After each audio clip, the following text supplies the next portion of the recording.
Comedians don't appreciate their jokes being stolen, and Steve Harvey has rubbed several comedians the wrong way.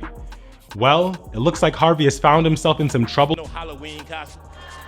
I think we UPS, I guess. I don't know. You've heard me say that every Halloween I had the same outfit on. I just had a brown box, and he just told me to tell everybody I was the UPS man. This cat is hot. Please put your hands together for Katt Williams. Saying you are not supposed to be at the gas station making life decisions. Can't even pump gas like you used to no more. If you put $15 in your tank, you had time to bond with your vehicle. You had time to put the nozzle in and Put the nozzle in there and hit it.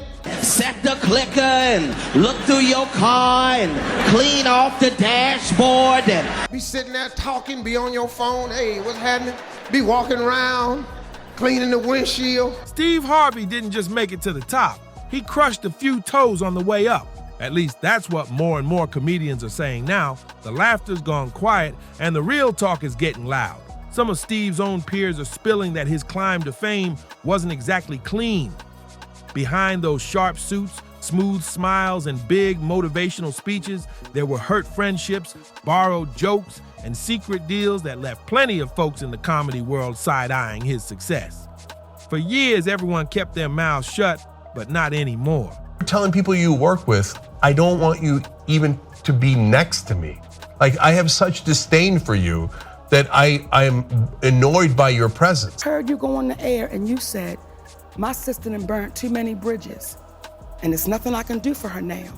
Steve, do you know how hurt I was? You know, my thing with Steve Harvey is that he used my material on both his platforms. Yeah. After I talked to him, I saw him at Def Jam, I went up and talked to him, I said, man, you're using my material. Bernie said in the GQ article that when he got Ocean's 11, Steve had reached out to the producers and said he thought he would be a better fit and tried to get the part and blah, blah, blah. And that was that, you know, you just... Side of him. I think he's still that same Steve. He's still that. But now you're also seeing another side of him that he never had to show. The silence broke, and what they're revealing ain't matching the picture Steve's been painting all these years. Steve Harvey, a name that's become a brand all by itself. From the stand-up grind to Family Feud, Miss Universe, the Steve Harvey Show, and those booming change your life speeches, he's turned himself into a one-man empire. You see him everywhere, talk shows, radio, books, and podcasts. To millions, he's the definition of the American dream. By the way, this is the same guy who rails against people who don't believe in his particular voodoo. Right? Against gay people. Against gay people, against Asians. My material on his show, so I had a beef on that. On what show? When he was on the bullshit talk show he had, and he did all my Halloween material one Halloween. His TV talk show. Okay, this was the one he had on NBC just recently. Whatever, yeah. Okay. The one that damn. Who took his show from? run in the store, get some Pringles and a Snapper, and it'll still be pumping. Okay, you go in there, bring me a wine cooler. Bring me a cooler, dog. Not no more. You can't even turn around good for that son of a bitch click. As soon as you put it in, just click, click. Get in there and start it up, and you can't believe that damn needle is a quarter tank of gas. Says he knows that Steve Harvey stole his Halloween bit because it was a personal story. He was talking about himself. But according to some of the people who knew him before the fame, the Steve Harvey you see on screen today ain't the same man they remember hustling in the clubs back in the day. Like me, like Oprah, Tyler, Lee Daniels, and I gotta put my brother Steve on the list. Y'all knew I was not wrong. What I think, but the first year we did it, it was just me, Bernie, and Steve. Right. And Steve closed was hot. We had the Steve Harvey Show, so we had a national TV show. Bernie Mac was the it comedian at the time, and then DL was hot. He had a TV. We going through something, we'll call each other because we feel for each other because we know the real person. Right, yeah. I know they lying about you online. I know that podcast is bullshit. Hang in there, dog. Don't pay no attention to that. Yeah. Because, you know, look, man, just because you can talk smooth without saying, it don't mean you ain't lying. Right. I be sitting up here looking at these podcasts of these other comedians that's going on talking about other comedians. Hold up, dog. Where did that shit come from? When did we become that? When did we get into tear each other down business? Because you ain't never heard me say not a disparaging remark against another comedian nowhere. You ain't heard him, or him. Because we ain't cut from that cloth. Right. So what is your motive for doing this here? And you're not going to tear him down. And look, man, I got a real platform. Let's take it back when comedy was raw, real, and packed with legends in the making. Back then, Steve Harvey wasn't a household name. He was another hungry comic trying to shine under the stage lights. He had the jokes, the charisma, and the drive. But so did hundreds of other black comedians hustling from Chicago to Atlanta, grinding night after night, just to make rent and get a little stage time. We're talking about names like Mark Curry, D.L. Hughley, Katt Williams, Monique, Cedric the Entertainer, and Bernie Mac. Love every time, had him on my show every time. But if you're gonna do another stick, just tell the brother that you're sticking with. Dog, I'm gonna be dogging you on the radio. Harvey is on his third marriage. Mm-hmm. His third wife was mistress to his second wife. All out there building legacies one punchline at a time. Everyone respected the grind, but they also lived by the code. And in comedy, there's one rule you never break. You don't steal another comedian's material. Never. And that's where the whispers around Steve Harvey start turning into smoke, because this isn't just one person tossing shade. It's been a cloud following him for years. One of the biggest voices calling him out, Mark Curry, the star of the 90s classic Hangin' with Mr. Cooper. Mark's been in the game just as long as Steve, but in a resurfaced interview, he didn't bite his tongue. He let it fly. He said straight up, Steve Harvey stole my whole routine. He took jokes I wrote, put them on TV, and acted like he made them up. And this wasn't just talk. Mark claimed he saw it with his own eyes. Said when the Steve Harvey show aired, he recognized entire scenes, setups, and punchlines that were word for word his. Now, this ain't the first time someone's thrown that kind of shade at Steve Harvey. For years, there have been quiet whispers from smaller comedians. The ones who opened for him, worked under him, or came up around his circle, saying he'd take their ideas, polish them up, and flip them into his own material. But it was Mark Curry who finally said it loud enough for the world to stop and listen. Mark didn't mince words. He said, it's one thing to be inspired by somebody, but when you steal a man's act, that's robbery. That line hit hard, and what made it sting even more? When Mark tried to speak up back in the day, nobody wanted to hear it, because by then, Steve wasn't just a comedian anymore. He was a brand. The big suits, the smooth talk, the perfect smile. He'd become TV royalty, and no one dared challenge that image. But Mark wasn't the only one talking. A few years later, Katt Williams came swinging, and he didn't hold back either. In one of his wildest interviews, Katt said, Steve Harvey ain't the king of comedy and he's the king of stealing jokes. He built his career on Bernie Mac's back. That shot shook the room because Katt wasn't just talking about punchlines, he was talking about loyalty. Steve, Bernie Mac, Cedric the Entertainer, and D.L. Hughley had made history together in the original Kings of Comedy, a movie that turned the spotlight on black comedians like never before. It was supposed to be brotherhood. 4 kings standing tall together, shining as one. But when Bernie passed away, everything changed. Whispers started spreading that Steve had used Bernie's death to boost his own spotlight, stepping into that king title and claiming it for himself. Fans weren't having it. They started digging up old clips and rewatching old interviews, trying to catch signs they missed before. Katt said it plain. Bernie was the people's champ. Steve was the TV champ, but Bernie never sold out. That's why people loved him more. And that's when folks really started questioning who the real king of comedy ever was. Like that moment on Oprah when Steve talked about Bernie Mac's rise with that little spark of jealousy in his tone. Fans caught it instantly. Or that time he looked D.L. Hughley dead in the eye and said, some people ain't meant to be stars like me. Phew, those old clips hit different now. Because when you've got comedians like Katt Williams, Mark Curry, and Monique all saying the same thing, that Steve Harvey's success came from stepping over others, it makes you stop and think.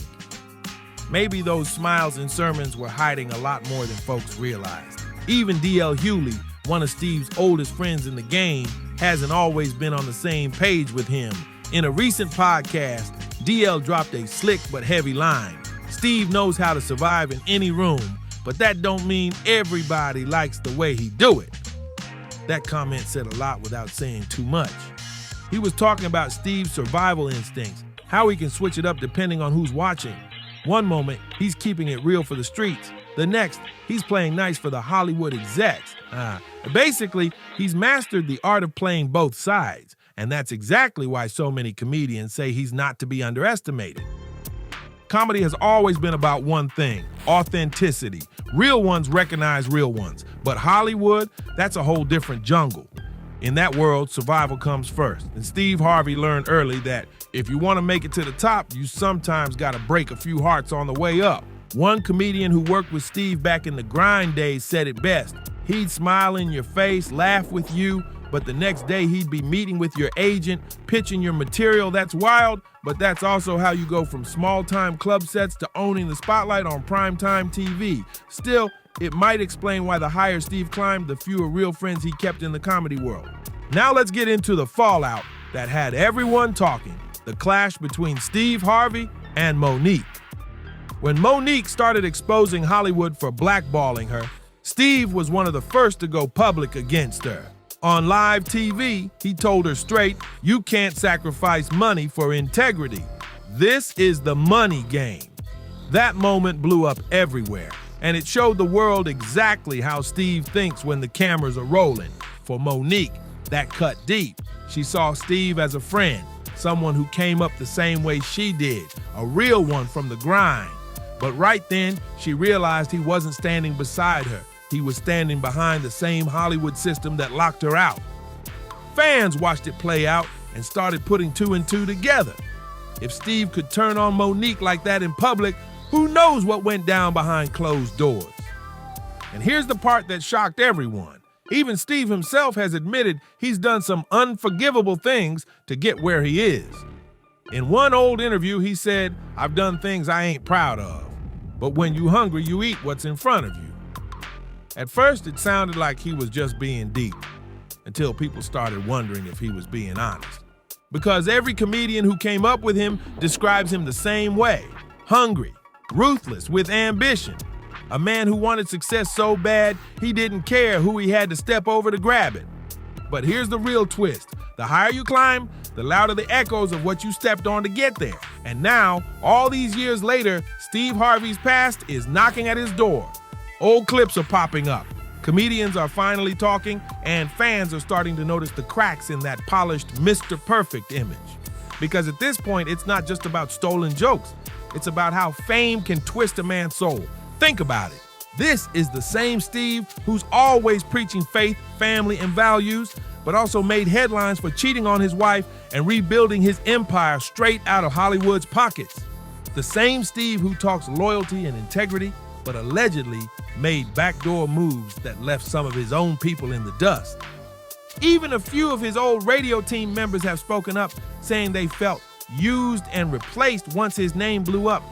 That's tough to hear, but one of them summed it up cold. Steve don't keep friends, he keeps opportunities. Ouch. But honestly, in Hollywood, that might just be how the game's played. But here's the thing, the higher you climb, the more people remember who you stepped over to get there. And now, years later, all that old dirt is crawling back up.